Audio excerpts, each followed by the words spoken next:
mga bossing, TB21 battery powered yung gagamitin natin. So ito yung battery ko, 12 volts. So pwede po siya mga bossing sa AC/DC adapter at pwede din po battery. So testing natin.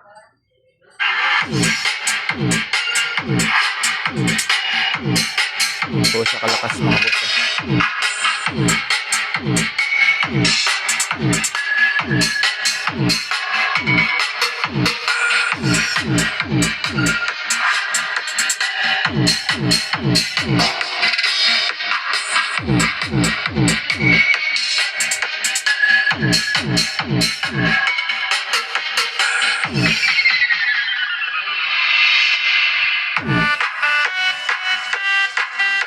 Yun mga boss, yun ang aking TB21 na 100 watts po yung kanyang subwoofer, 50 watts naman yung kanyang left and right.